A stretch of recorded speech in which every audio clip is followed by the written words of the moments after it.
sommes au croisement des avenues Elengue Saipa Bazali Kosala. Cette avenue Kimfumu, alors l'objectif de cette avenue c'est de relier les deux grandes artères, les deux grandes routes transcommunales en fait. Na Kombo ya avenue Elengue Sasimana Bisso et puis l'avenue de l'université Liboso na Bisso. Mais à côté tout droit, à cause de plusieurs avenues jusqu'à ce qu'il y ait à Kokoma na avenue de l'université. Je peux vous citer.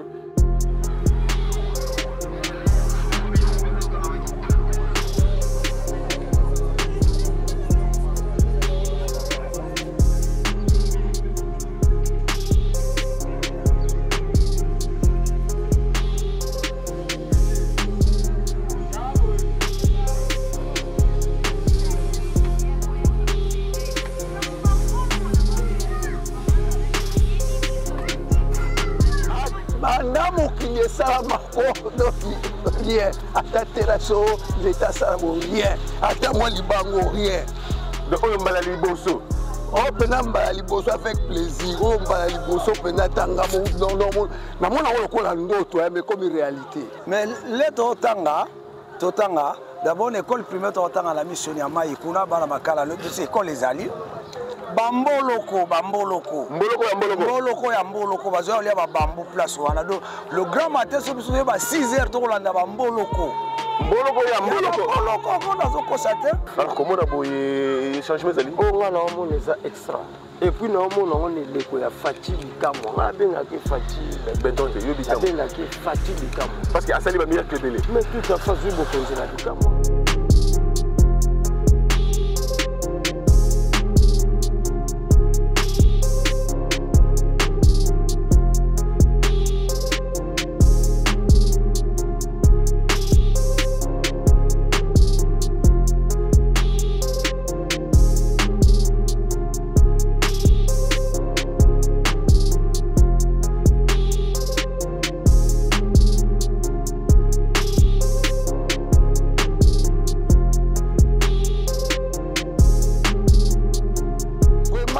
Comment on a changement et sur le belanga coûte ermo to regretta au lieu basala ngotan to aller bana mike to vivre longtemps là rien mais ko sala presque to comme na moi peut-être pas 20 ans pour vivre to nini mais basala ce donc donc plaisir à danser ko non bien bon bien no mukeka donc to believe c'est muke bon 20 ans ba netika na soli boso combien est-ce qu'il y a ko ça ça rien au moni il va comment ça ko quitter il va quitter les sous là la personne la kiyanki lo ba vi lo ba kaka au moni Joanna Felix danger Joanna danger d'abord ngai kutu na titre qui est déjà légendaire ya mboka oyo légendaire de hasard une véritable légende ngana soma ba parcelle suna nyongo do ba yote kila parce ba yote papa zoa futa nyongo malembe pour t'éliminer le pont éliminer le pont donc on est tellement azar le pont on est mon lemba na banda na makala baba no mona ki ya rien donc rien ko boka ko kufa le pont na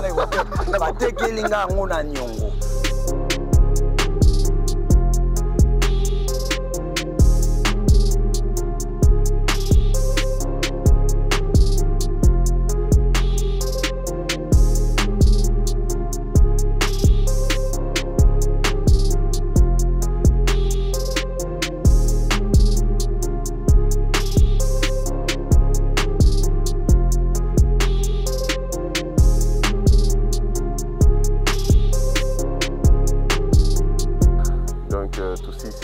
Ici, nous sommes au croisement de l'avenue Kimfumu et Maître Croquet. Donc, Maître Croquet, dans ma cale, c'est que Maître Croquet, il faut valoriser. Donc, voilà, c'est au croisement des avenues Maître Croquet ainsi que. Si vous voulez devenir riche, il faut construire la route. S'il n'y a pas de route, il n'y aura pas de développement de ce pays. Et nous sommes engagés à le faire avec vous et avec le président. La route, c'est la base de l'économie. Nous sommes à Kinshasa, la capitale de la République démocratique du Congo. Bienvenue très chers internautes dans votre rubrique carte satellitaire. Nous vous amenons dans la commune de Makala. Alors on va d'abord situer la commune, donc elle est voisine avec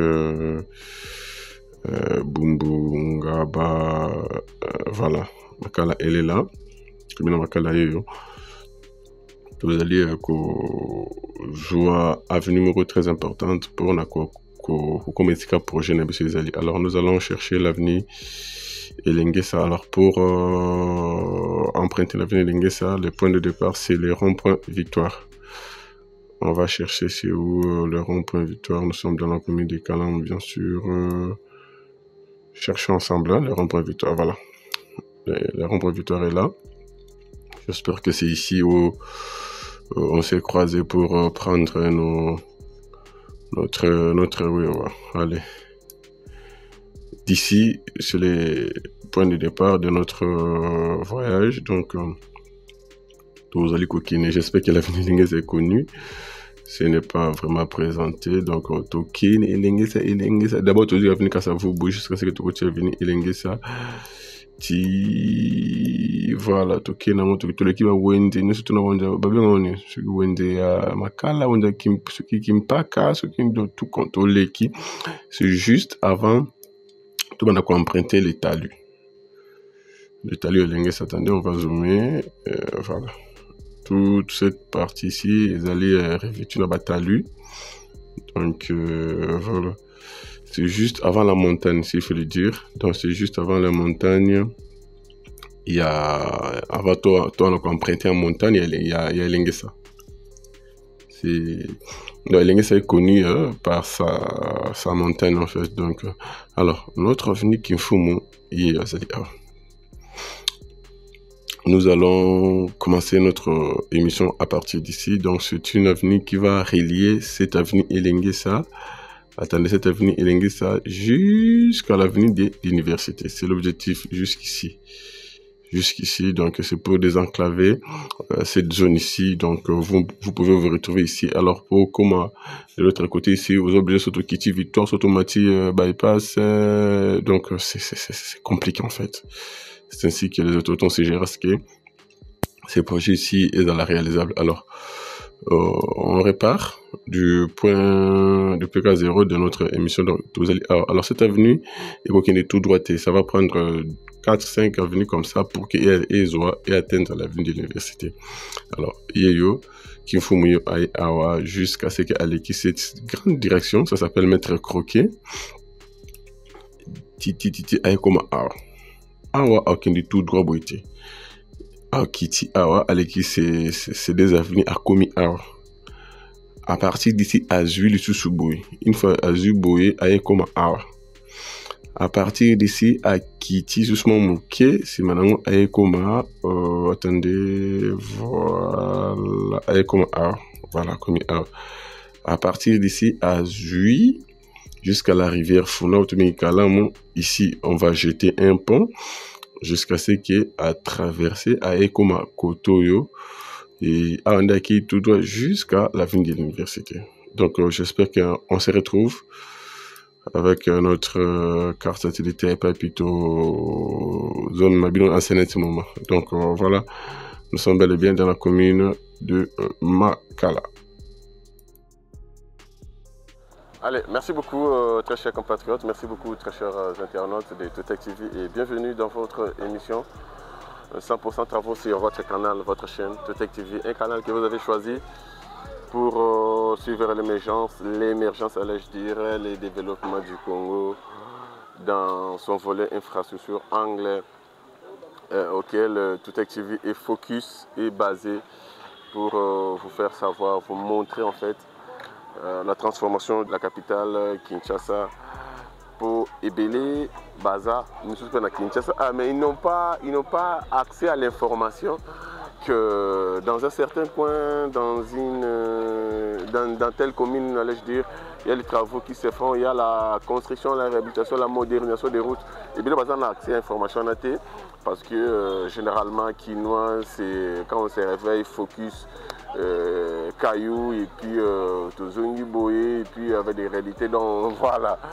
Alors monsieur Soubazali informé, alors c'est ainsi que nous on est là pour vous faire savoir, vous montrer tel coin il y a travaux qui se fait parfait et ce peut nous appeler dans l'information comme souhaité. C'est à travers ma connaissance, il y a même Binopé, très chers internautes, vous nous informez aussi Kenan Toutek, il y a tel coin, Michel Bandi, mais Bino Nobokenonté, tout ça. Donc c'est un peu ça, donc c'est complète en fait. Alors, Boye Malamou, une émission de 100% travaux, tout est dans la commune de Makala. Donc c'est du nouveau à Makala, je dirais, au sein de Makala, je dirais c'est un troisième chantier qui va soulager tant soit peu cette commune parce que Makala a zona no nzela la katina yete est-ce que la kozwa nzela katina yete ne qui se soit zozwa Makala patika kozwa te. Alors c'est une première aujourd'hui comme on a que Makala la katina a nzela excepté la route Elengesa, la route Kwilu, non j'ai tenté de dire la route Elengesa, la route Luanza qui quitte et puis la ville de l'université parce que ce sont des routes transcommunales, des routes Oyo Izali qui séparées en fait la commune de Makala avec d'autres communes. Mais au sein, ça n'a jamais été, c'est une première comme on a l'avenue Kimwenza, comme on a l'avenue Kwilu et puis aujourd'hui de commune à Kimfumu. Donc Kimfumu, nous sommes sur Elengesa, croisement Elengesa, j'espère que l'avenue Elengesa est derrière nous. On a véhicule de l'éclairage public est là. Donc, en fait, Elengesa est derrière nous. Nous sommes au croisement des avenues Elengesa et Païs Vasali Kosala. Cette avenue Kimfumu. Alors, l'objectif de cette avenue, c'est de relier les deux grandes artères, les deux grandes routes transcommunales en fait. Nakombo ya avenue Elengesa Simana Bisso et puis l'avenue de l'université Liboso na Bisso. Mais à côté tout droité. À cause de plusieurs avenues jusqu'à ce qu'il y ait na avenue de l'université. Je peux vous citer quelques avenues où il y a mais tout retenir à ce que cette avenue qui font tout droité. Tout droité, donc comme quelque part à Zui, à côté gauche, à côté droite, à côté gauche, à côté droite, jusqu'à ce qu'il y ait de l'autre côté à traverser rivière Founa, à Kalamo, et puis à partir de la rivière Kalamo, qui nous a bougé sous tout droit, jusqu'à toute l'université. Alors l'objectif c'est désenclaver cette zone ici, ces milliers ici. Pourquoi? Parce que Mutsu a besoin qu'il y ait une université, a besoin qu'il y ait une Lemba, a besoin qu'il y ait je ne sais pas, à Kotangaba. Donc Aza obligé soit à quitter par heureusement Kwilu, heureusement plutôt Luanza et puis Kikuti Zalaki. Alors pour l'instant, Aza obligé à quitter par Elengesa. Elengesa a commis qu'on a direction ya Luanza et puis Kikwit pour Kenda du côté kuna ou soit ça obligé à Keneti bypass à Kitchazu sur rond alors que c'était évident en fait à partir d'ici à Kekaboé à toute l'université soit côté Ngaba côté soit côté Lemba à Keinae soit Kene limité Boé soit Suboé et dépend de Kanaï. Donc c'est une route qui va désenclaver cette zone ici, séminer ici. Alors je tiens à te dire que c'est une route longue de 1 km 900 et pour une largeur de 7 mètres Mokoka et ça sera une chaussée rigide, ça sera une route ça sera une chaussée rigide, allais je dire. Chaussée rigide, c'est-à-dire béton armé partout. Les collecteurs ils de part et d'autre, il y aura des places piétons. Mais là, nous sommes déjà tous allés le couleur à 0,80. J'espère que vous avez 0,80 déjà. Ici, il y a compactage et puis 0,31, il y a réglage et puis coulage à chaussée rigide. Donc, la partie haut déjà. Parce que tout méga d'abord. Une idée en fait, il y a un projet auto Tamolina avec un Libanais qui est là, il comprend quand même Lingala. Donc Tamolina qui nous a obstacle les Awa, donc il faut expropriation, il faut démolition de certaines maisons pour qu'Inzela a respecté même l'argent pour qu'Inzela a les cas. Alors on a fait au moins 1 km, tout Tamoli, tout Kouchi, tout Bimi, tout Kouchi, tout Bimi, tout Bdo. J'ai palpé de mes propres yeux, de mes propres doigts, il faut le dire, plusieurs réalités, plusieurs réalités aux Alines à projet Oyo. Alors il faut la ville, l'hôtel de ville qui est le maître d'ouvrage et puis pour que Bango traverse. Parce qu'il me dit que la pluie est à calamité. Or, il fallait que ça va collecter, surtout un virage, un croisement, il fallait que ça va collecter pour que à sauver Bazon Moussoussou. Donc j'espère que la ville aussi, Azali Sima, il y a Misala pour que à Salon. Allez, cette avenue qui faut accueillir tout droité. Azana au moins 4, 5, 6 avenues au Fazoua. C'est projet en fait, s'il faut le dire. Alors, croisement et Bani Awa avec la route transcommunale et l'Engesa à Bani la PK 0 nae accueilli Liboso la Bissou a comme la première direction t deuxième direction Azui avenue Mavuba.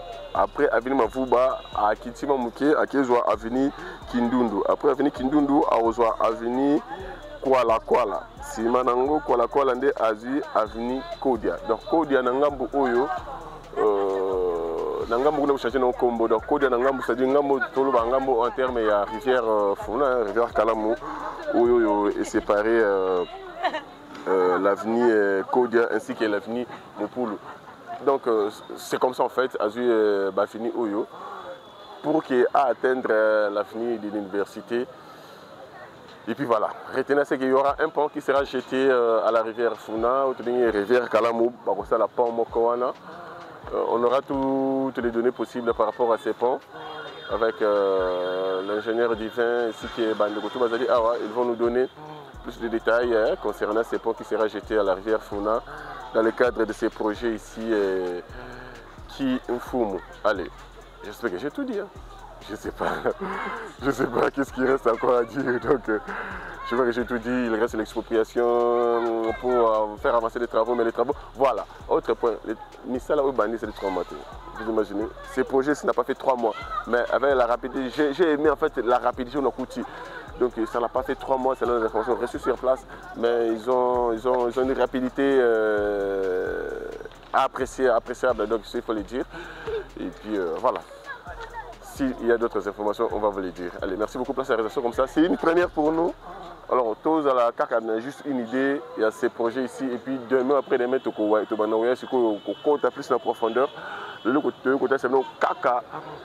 Bon, on a une idée qui est dans ma cas là. Et puis, non loin, il y a Talu, hein, Talu et Lengesa, c'est juste ici, il y a quelques mètres ici. Donc il y a un projet qui fout Mozali en cours de construction. Donc son objectif c'est de relier les 2 routes transcommunales, l'avenue Elengesa et puis l'avenue de l'université. Allez, tout continue à continuer à Tutec TV pour ceux qui ne sont pas encore abonnés à la chaîne Nabino. Abonnez massivement à la chaîne Nabi sur Tutec TV, partagez les liens, commentez sur toutes nos vidéos, pourquoi pas aimer et puis regarder toutes nos vidéos en intégralité. Il y a un autre signe à cabine en général, il y a un autre syndicat quand il y a Tutec TV. Allez, à plus, merci beaucoup.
Mbote.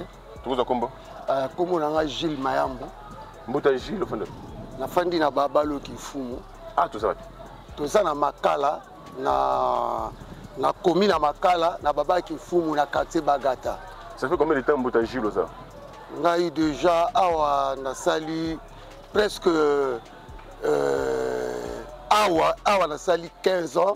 Mais na botem na likolo presque. Oui, moi na makala. Donc je suppose que oui, côté bien. Très très bien. Na kende place na botem makala na makala. Ah, c'est très bien. Alors, Mbote Gilles, il y a des services ti bozo kona bozo kele ba classe, bozo sakana. Côté zele non ndengini, surtout avenue zele ndengini. Opa kala, ba mituka ndamda e bande ko leka, wa bande o leka mais tant mabulu eye en tout cas bande o leka te. Wow, donc elenge ça la quitter, on peut la quitter. Oui, kala elenge ça et la qui praticable bande ko leka non mais makadam ya la quitter. Makadam ya la quitter. Mais tant que ça la terrasse la érosion makaseye, makoto e kufi bande o leka te. Alors avenue Kifumu oyoyo donc bana mokile salama nanu et mon attaque terrassée était nan ils ont libanga boité. Ah banda mokile salama ko donc rien ata terrasso l'état salamo rien ata moi libango rien. Donc on mbala liboso. Oh pena mbala liboso avec plaisir. Oh mbala liboso pena tanga mo non na mona ko kola ndoto mais comme réalité. C'est vrai. C'est vrai. Mbote Gilles, il y a un natif, il y a awa au botani a oebi makala ndenge zalaki oebi ba passe na ndenge zalaki. Alors comment la transformation, comment le changement ya makala, il y a un natif à makala oebi makala de A à Z. Et le belonine. Vraiment comment le changement oyo ezolo belanga kutu ermo kutu regeta oliba sala ngotan to leba na mike to vivre longtemps lango rien. Mais ko sala presque to comme na moi peut-être ba 20 ans ko vivre to nini mais ba sala ce ko donc plaisir à danser quoi et non bien bon je no muke kaka donc to bénéficier muke bo ba 20 ans ba netika na biso liboso combien est-ce que na ko ça santa rien tika biso liboso combien donc to regretter so ba banda ko liboso de bien donc c'est ko tala bon oui mais que so qui na zo vanda na mona penza que té mboka penza rien changer. Ah, mais regret moko kaka et pas na yo. Il faut que ça le matin vous avez bossé. Tant que les gens bachèlent ba âge ba 20 ans. Quand on vit pendant qui sonne yango te. Pendant qui sonne bika ko vanda na commune makala. Bon c'est comme. Commune zanga non urbanisé zanga ba presse. Et puis so bandolo ba bo commune na zanga ba presse. Ya. Commune na zanga ba chambre froide te. Commune à la supermarché. Mais les autres communes à pompe essence, par-ci par-là. Donc, qui n'y a pas chambre froide, tout comme qui. Alors, Mbote Gilles, yo, Nazumu, tout le par rapport à la réponse au lobby, au regretter parce qu'il fallait ça le matin aux Agibana Mickey. Alors qu'il y a quand même des autorités qui peuvent. Bah, ça l'a quitté pendant vos Agibana Mickey. Mais dis-moi. Bien que mes collègues du moins au moni misala oyo. Alors malheureusement madame Mokoloba na ba kondi quand même on va penser quand même à ce que au coup faté mais au moins quand même que makala mais nzele kotaki surtout qui fume. Ah sikoyo gapena likafana na ngoloba et pas tata mokonzi commandant suprême Fachi Beton ya kwa tombolo donc na ngoloba pena que yende mutundesko ayeko kanisa. Donc il n'y a pas de kanisa biso. Donc il n'y a pas de kanisa biso. Pour y aller moi na ngingi tazo beta ko beta bal ne ko tamonga flona mando mona koto. Amoni koto do yango sikoyo a teli biso pe donc bon moko oyo. Donc atati na lola koto ko me témoignage nae.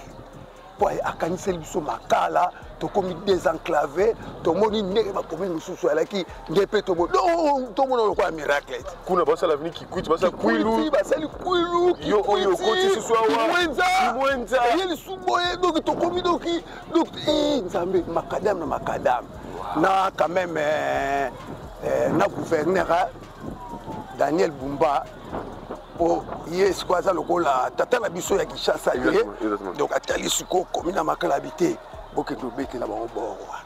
Alors, Mbote Gilles, peut-être une dernière question. Vous avez un massacre de beaucoup, vous avez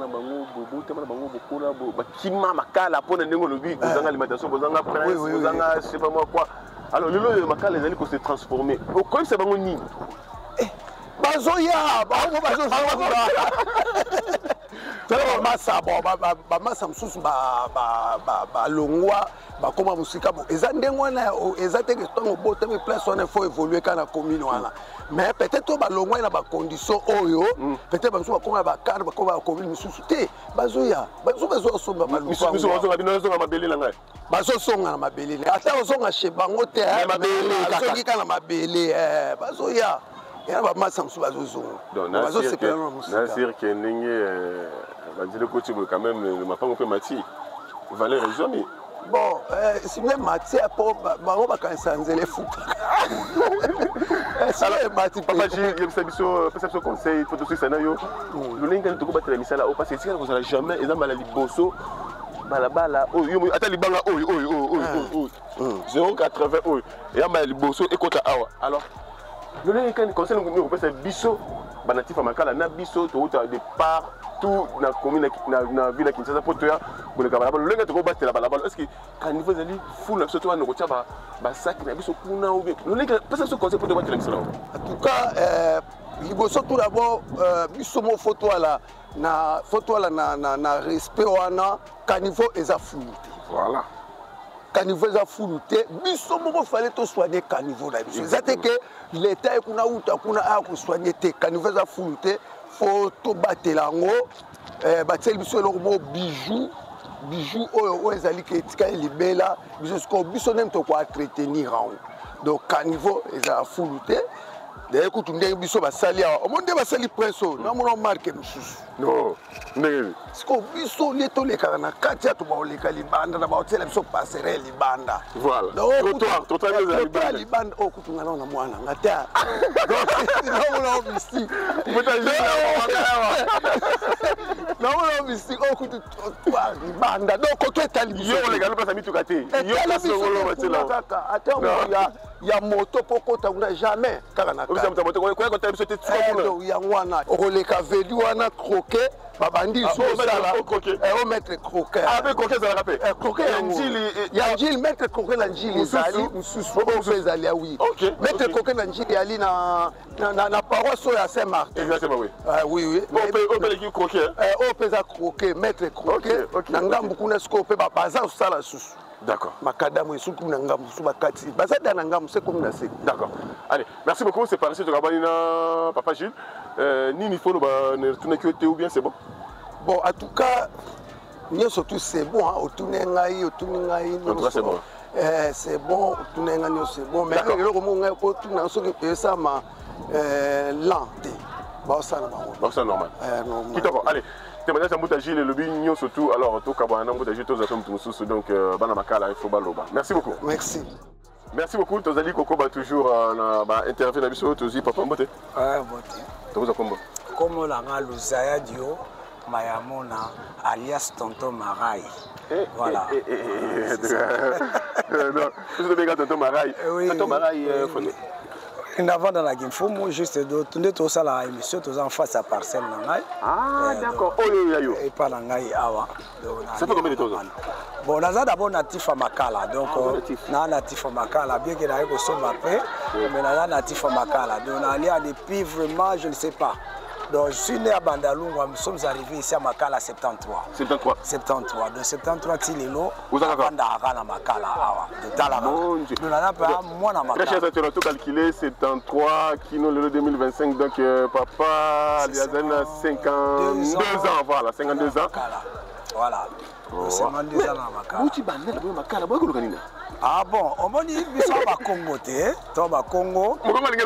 Donc c'est là pour expliquer en gros. Ça va Congo. Donc Kinshasa sur le bas Congo en général. Mais si quoi va perdre les barons va crédit na bandal. Baron bazana va penser mingi à village. Donc bazo mona ka non, faut na matakota monga fula pour kuna mo bilange salamaka. OK. Va perdre so bazali na sima. Donc se retrouver té. De temps en temps, on mona kena no village aketa banoko na. Si quoi là aketa banoko ili ba kwanga ba fufu bleu sepela. Et il commence maintenant à raisonner qu'il fallait nga na sala kabilanga. OK. Voilà, c'est pour cela moni bien de côté. Campus wana oni ba côté là surtout et qui bilanga ba père bana ba mère ba sala par preuve maman biso ba là depuis 56 pas papa là so ba ina Kinshasa mayeba koloba lingala te ye aza koloba ki Congo ou lingala ya kotepa tepa voilà donc tili non j'espère que Dieu photo sur la année tu vas travailler pour tu vas au chaba béton to ya sous tout na vie parce que la candidat parler vie ça alors au côté voilà mké outi makala outi plutôt bandane au côté qui makala ndengini en général mais les totanga d'abord l'école primaire totanga la mission ya mai kuna bana makala c'est école les alliés Bamboloko bazo lia ba bambu place wana do le grand matin so biso ba 6h to kolanda bamboloko ko nazo kosate to sala ba bamboloko pa bo saka chasse na bango mais boza la kata capitale. C'est vrai. Oui, parce que et puis il n'y avait pas beaucoup de monde comme aujourd'hui. Le leur on a ba parcelle, mutako tonga lopango na ye ya tonginda kuna ye, mais ba locataire bazate. Ba locataire bate. Il y a des parcelles même au ba locataire musuba kota kolo lopango pa mona été. Aye surtout peut-être 6 mois que la lopango na ye locataire. Ah c'est-à-dire à ce moment là tika na ye. Atiki me bache maison à louer. Ah OK. Il na 2 ans mtakota raté. Donc parce que batu ala ki mingiti. Sikoyo mutu moko ya kokota luka ko lupango mona raté. Akoti na kati ya lupango. OK, on descend ko lupango ya. Yango yo kaka mwa mingi batu so bakono batu so na kala bako boto batu ba lupango. Mais aki mingi ndengu wana na makala donc même ti lelo on a ba parcelle so na likola makala les abandonné. Les abandonnés, ti lelo. Ok, kuta kuna bato baza ba résident wana baza ba propriétaire te. Baza ba propriétaire te. Donc ils ali ti lelo. Et maintenant lelo félicitations na Fachi parce que on d'abord na pesa ki da Kombo, na ki Kombo na pesi e Kombo. Mais dala, o moni yeba kombo nyo sazi ko kite yeba kisiri susu. Lelo za la pesa na lobele na ki yanki.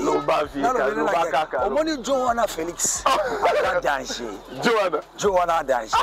D'abord ngai kutu na titre qui est déjà légendaire ya mboka oyo. Légendaire. De hasard véritable légende. Aïe aïe. Oyo na mona kana ba musiciens qui ne comprennent pas que signifie être une légende. Hein? Mais maintenant, ça oui, la légende.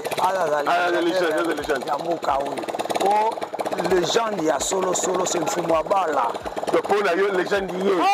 Donc, la émission, la inauguration de la Oyo. Image Oyo, non, il est comme parti Oyo. Pour accompagner, je veux le décorer ici. En tant que légende. En tant que légende.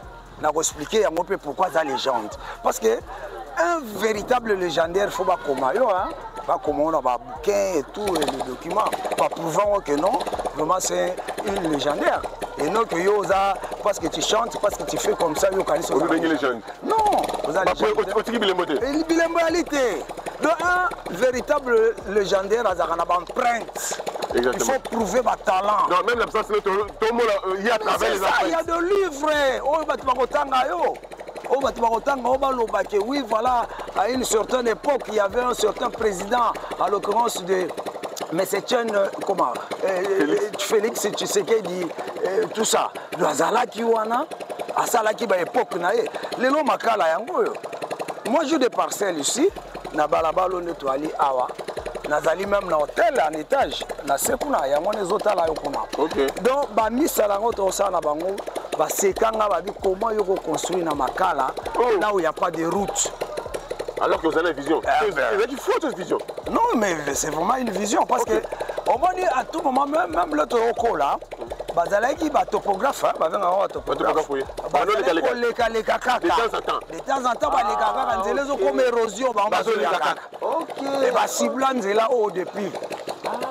Kimfumu oyo na elenge ça, c'est là de ciblé depuis. Raison pour laquelle paye les lots et ça lui fait beau. Na lobé là déjà Nathan Basala ça à l'époque, il y a la gentille. Il y a des images où on a loba, na gouverneur, na dit construction. Les lopes les sous nanzela oyo. Na yoki kezali, batu sala ngo ezali Congo futur. Et donc na loba na bango ke kolobozo si lisango na kosala oyo photo tombola mokonzi mboka parce que ça eloko moko ya kosakana te.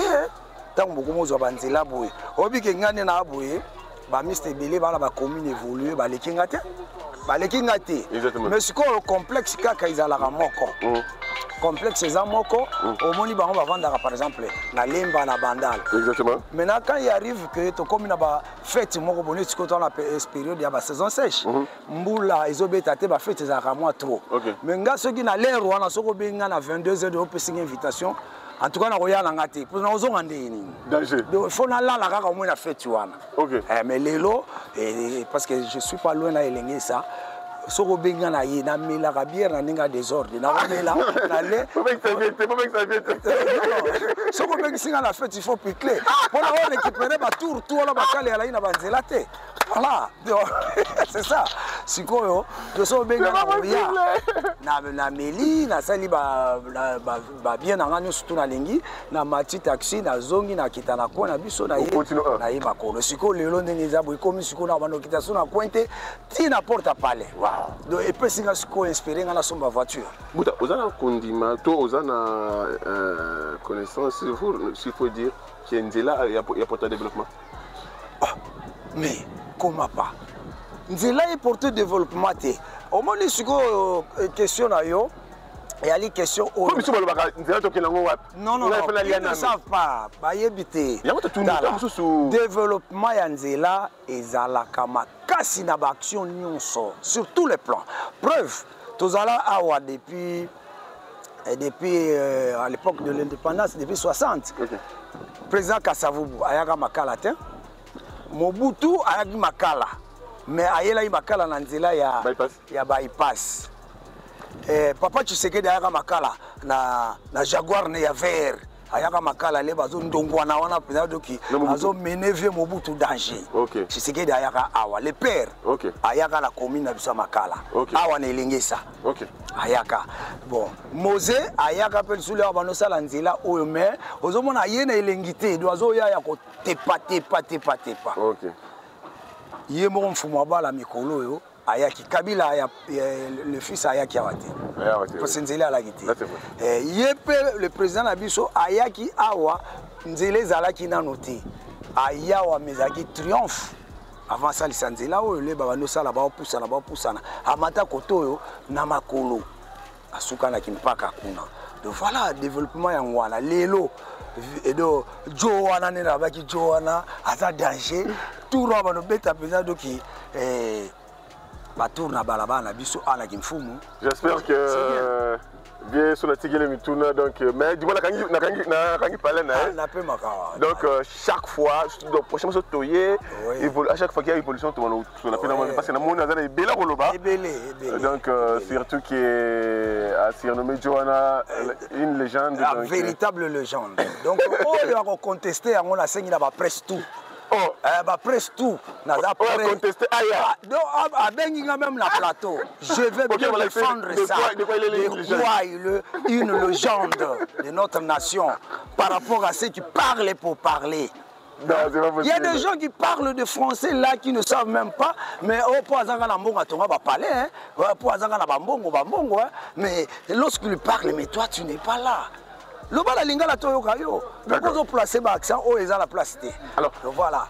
Dernière question, dernière tourna yo, c'était encore la question bon, yebisa biso. Oui. Sérieux ce maillot le pan o. Oui. Valère. Oui. Na lelo. Pourcentage de combien? Oh, pourcentage est élevé. Donc en tout cas pourcentage est élevé. Na koyebisa welo komoko. Naza opérateur économique na makala awa. Naza mo ba parcelle. Ngana somba ba parcelle msuna nyongo. Do ba yo tekila parce ba papa zoa futa nyongo. Malembe. Pour m'aléminer le pont. Aléminer le pont. Donc on est tellement azala le pont on est mon lemba na bandal na makala baba no mona ki ya rien donc. Et ko boka ko kufa le pont na ngala ko te. Ba tekelinga ngona nyongo. Par preuve, dans le week-end, dans un hôtel, il y a un hôtel à Joana. Le pont, on appelle la somme sous la nyongo. La volonté, la volonté, l'ancien propriétaire. Ok. La week-end, nous avons été cas, mais ce que nous sommes maté, puis ça me souvient moi parti, nous sommes là. Futa malem. Alors que le miyaki. Allez, lorsqu'on doit y monter la caca. Nana hôtel qui est sur le pont, on a nyongo. Parcelle, moi, en face à hôtel, Langawana, parce que côté Kango. Au Komawana. Parce que côté Kango. Tant que Bamonika Nzela, bah tu vas y aller en bon ou baboui.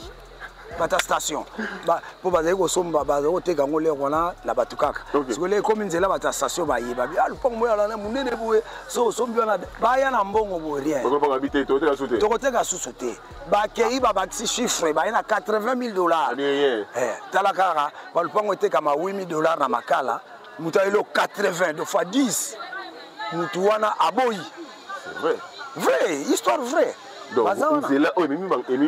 ememi développement wana ememi bamakambo ebele tala bavideo etikali awa nayebi biso kapele kopela awa sur certain ayebi ndenge bato nyonso tu bon okomona groupe ezoya boye bakoleka zwa bango na caméra omona bauti matanga bazalaki na caractère chaque fois bakokende komela na bakapela mais lelo nde tozoba kaka na bamabango bachebu batutu bazongi boya boye boleka koto mama lekawa leka boye leka awa boleka awa bamoni bino voilà po to beti lisolo mpona bino donc batutu bakomi komela na bakartier na bango. Alors, maloba nini ya malamu okoloba bakonzi ya mboka l'occurrence ata mokonzi le gouverneur Bomba parce que kala etika kozala boité lelo oyo c'est une première commune à Kinshasa mo se transformer dans ba chantier même akala bato balo kaza kututé mais non ça ne va pas. Alors un message pour les encourager. J'espère que prochainement tu recevras sous.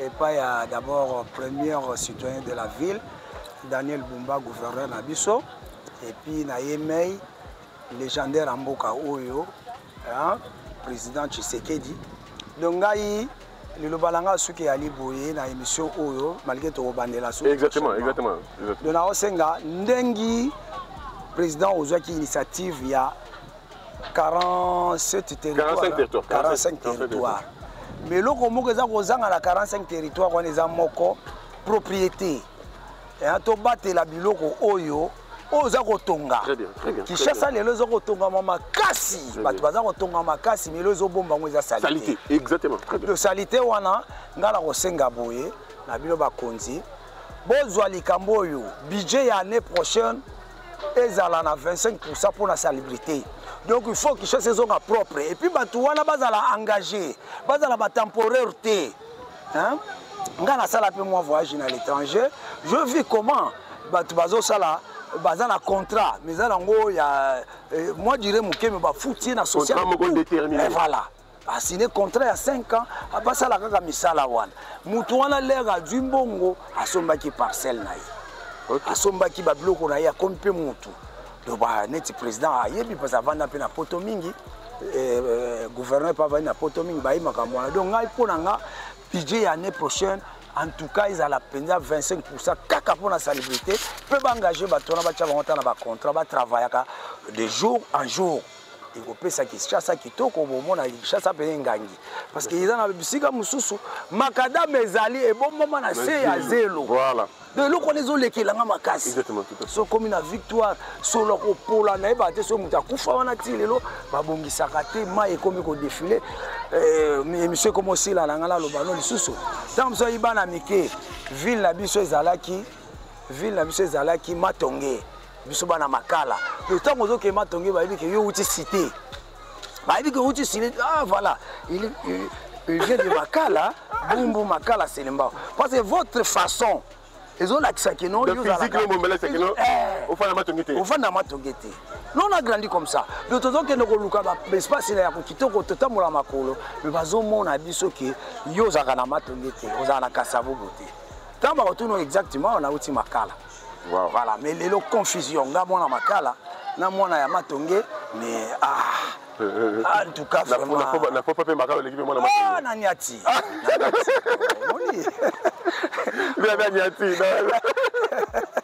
voilà quoi. D'accord. Bon, j'espère que ton moni ring a fait, tu vas nous côté avec ton petit camarade, tu es alias nani? Alias Tonton Maraï. Tonton Maraï, ça, tu continues de me faire et puis allez, merci beaucoup de continuer à m'attendre maintenant. Allez. Accent ça dans bandeko watali à toute activité, tu es beaucoup dans la interview, j'espère que tu as dit Souka pour Yakolo Bezele Belé. J'espère que même mon route est carré donc je tiens à dire qu'hier on a belé, on aura le temps de parce que c'est projet ça non. Mbote tata. Ah mbote. Monument chapeau moi combo tout ça combo. Bon, mon nom c'est Christophe Makese. Papa Makese Fando. On a fait la commune à Makala toujours. Ça fait combien de temps Mbouta Makese au sein de la commune à Makala? Bon, on a presque tout à Makala depuis l'année 74. Depuis 74, quand Mobutu, le fait président Mobutu à Salambon ou à 10 aéros à Simba Flambeau. Ok. Depuis 74. Ndé Bokocha. Ndé Tokota Makala. Donc 74, quasiment 51 ans Mbouta ça. Oui, tout à fait, tout à fait. Il y a qui en 1974. Mobutu qui Makala, le lengi kali.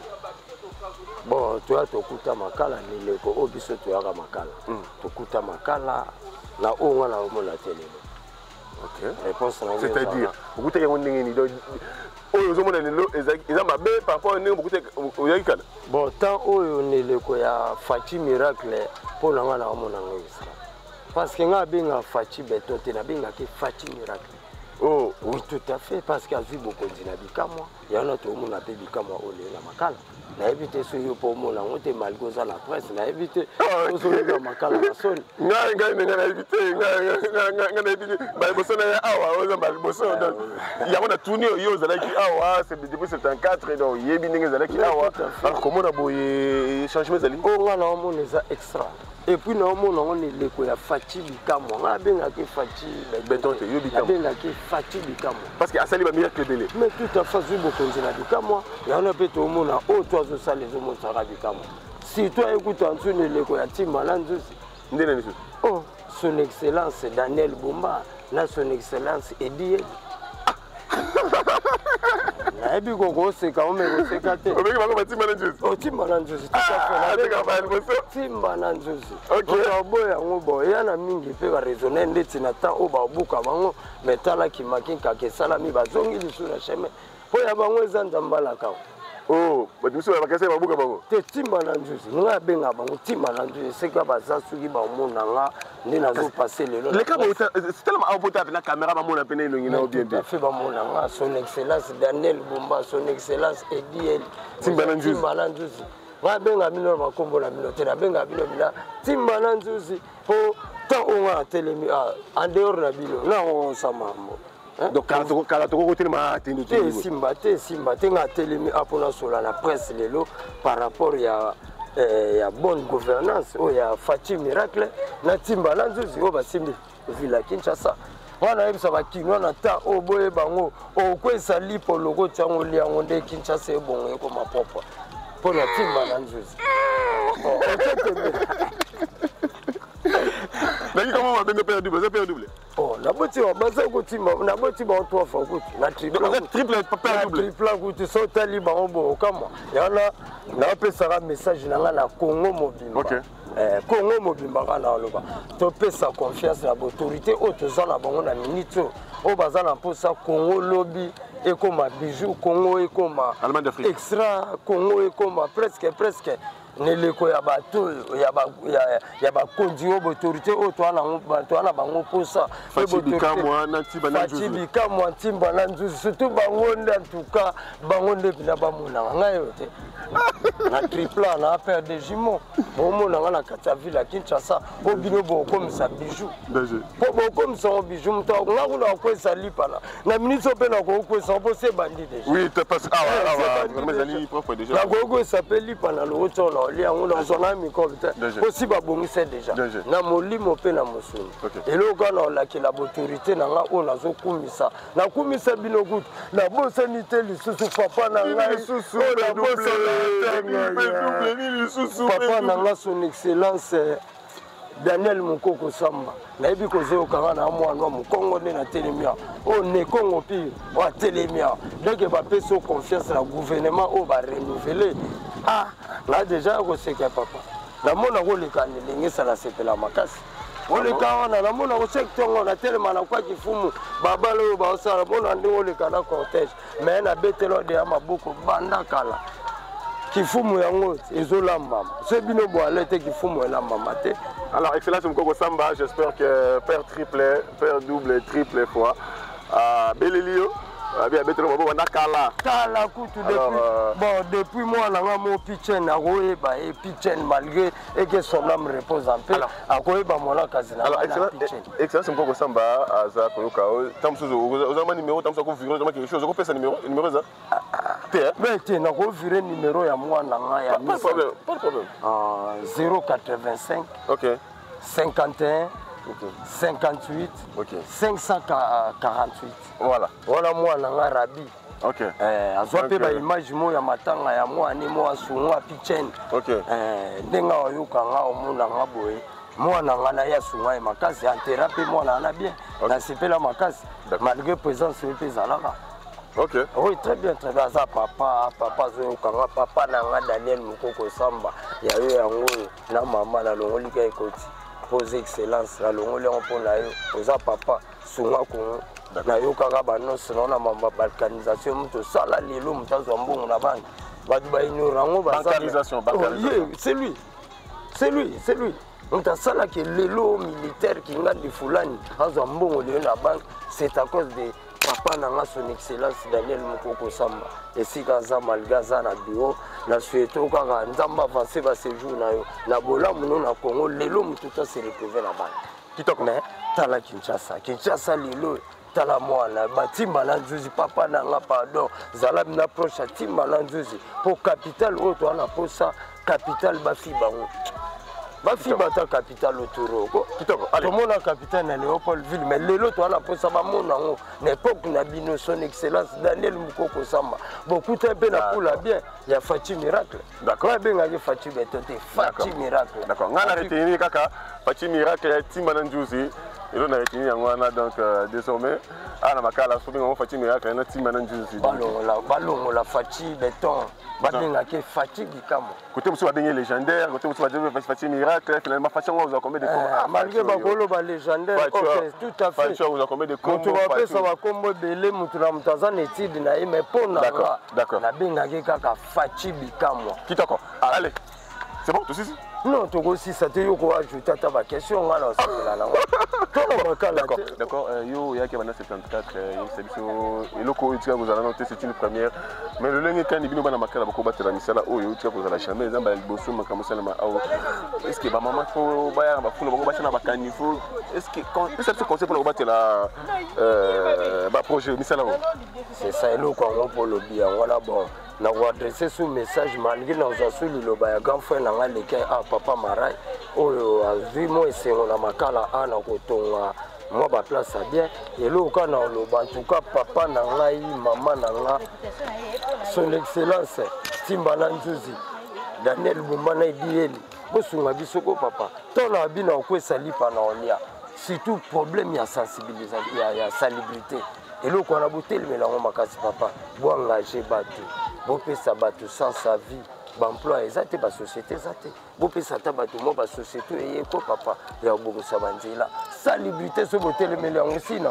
malaria kute koboya Kinshasa typhoïde okima Kinshasa par rapport à quoi par rapport à salubrité d'accord le message est passé bosala bisoko papa Timbala Nzuzi nde bango nde motema nango kitoko allez merci beaucoup son excellence Timba merci beaucoup son excellence Nzuzi et merci beaucoup son excellence Fati Bikamo et puis merci beaucoup na bana makala nyo surtout papa na Daniel Mukoko Samba excellence Daniel Mukoko Samba de la part ya Christophe Makese papa m'a passé 3 fois donc son excellence Daniel Mukoko Samba merci beaucoup Penabino en fait merci beaucoup au gouvernement national central gouvernement provincial merci beaucoup na bana makala tout le monde ba yambi biso donc va s'exprimer librement na micro na biso.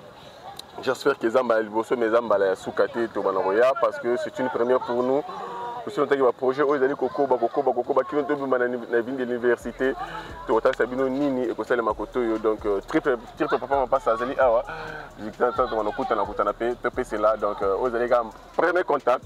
Je crois que dans les jours à venir, tu vas papa, allez, tu vas na papa, triple papa, allez. Malgré ton cabonité, tout ça. Jésus-Christ est là, il était au cabonité. Non, on a dit pour une émission. Pour une émission, ok, merci. Je sais, c'est la vie, ma belle, excellence, Mukoko Samba, Daniel. Talaka papa. Papa d'accord. Numéro de téléphone na PC 085 51 58 548. Numéro ya moi na Rabi. D'accord. Na proposé que tu fallait que Issa me makoke zate. Assis ça qui on a na technique, mais il fallait que Ista même à côté ça. Allez, c'est un message en tout cas. Ça va, avancer de bas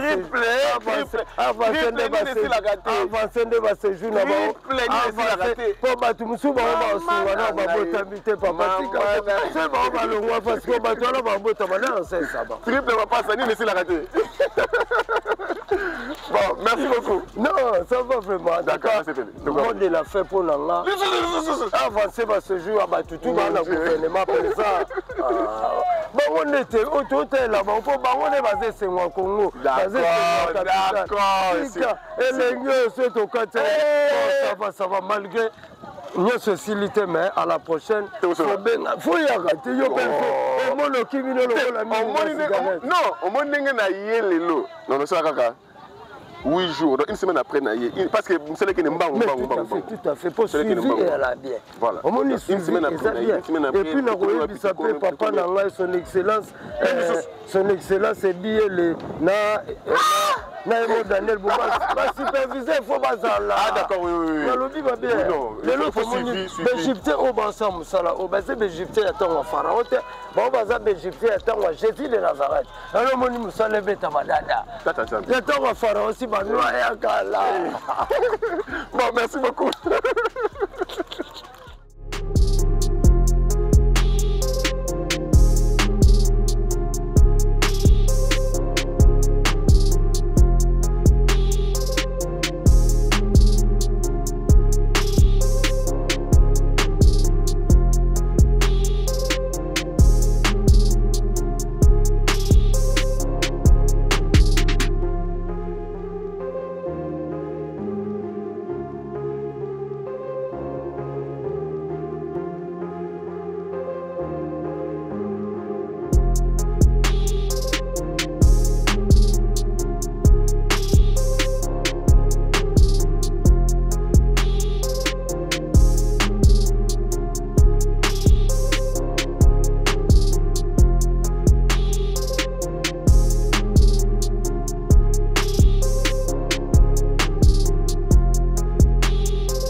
Merci beaucoup, très chers internautes, très chers compatriotes. C'est par ici que nous bouclons notre émission d'aujourd'hui concernant ces projets. L'avenue King Fumu qui prend plusieurs, 5-6 avenues comme ça, avant d'arriver à son PK final, 1 km 900. Donc tout ici, Awa, ici nous sommes au croisement de l'avenue King Fumu et Maître Croquet. Donc Maître Croquet, dans ma les Araka. Donc c'est que Maître Croquet, il faut valoriser. Donc voilà, c'est au croisement des avenues Maître Croquet ainsi que l'avenue King Fumu. Il va conclure l'émission. J'espère que c'est une première pour nous. Dans les jours qui viennent, on aura le temps. Il y a la deuxième numéro, troisième numéro, pourquoi pas, jusqu'à ce qu'il y ait parce que c'est une avenue qui n'a jamais existé. C'est une première aujourd'hui. Alors, comme on a un développement et émergence à Boyer, nous, ça nous va droit au cœur, surtout que la route apporte le développement. Sans route, vous n'êtes pas développé. Le fait qu'il y ait des routes, c'est un développement. Donc on doit encourager nos autorités qui pensent à la modernisation, au changement fait, à l'émergence de la capitale de notre pays. Donc coup de chapeau à vous. Ils ont un pas. Alors pour arriver à 10 pas, il faut commencer par un. Nous allons une vision, il y a rattraper les autres pays en matière d'infrastructure. Pourquoi pas les dépasser, voire même. Donc c'est ça en fait notre objectif. L'objectif est congolais. Allez, j'espère que vous avez une idée, pas tous allés, mais vous continuez à continuer à compte. Donc aimez, partagez, likez, s'abonner surtout pour ceux qui ne sont pas encore abonnés. Et surtout regardez toutes nos vidéos en intégralité de façon que vous avez une idée na Congo et pas ya biso et Congo na biso et pas Utaki et puis pas Oyo Tokomi Lelo. Allez, d'ailleurs je vous mets en description un lien. Notre lien, les réalisations. Alors, si vous entrez dans ces liens, vous verrez tout ce que nous avons réalisé en termes de chantier, en termes de travaux publics en fait. Bon, on a la réalisation, tout activé à ça là. Donc, on a des moyens à terre, des moyens A à Z. C'est-à-dire qu'il y a des gens qui vont démolir, déblayer, bandir première pierre, qui nous les ici là. Tout est dans toutes les images dans ces liens que je vous mets en description, les réalisations. En dehors de cela, il y a plusieurs chantiers. Il y a Elengesa, il y a Kikwit, il y a Luanza, il y a Birmanie, il y a... En tout cas, il y a pas mal de projets.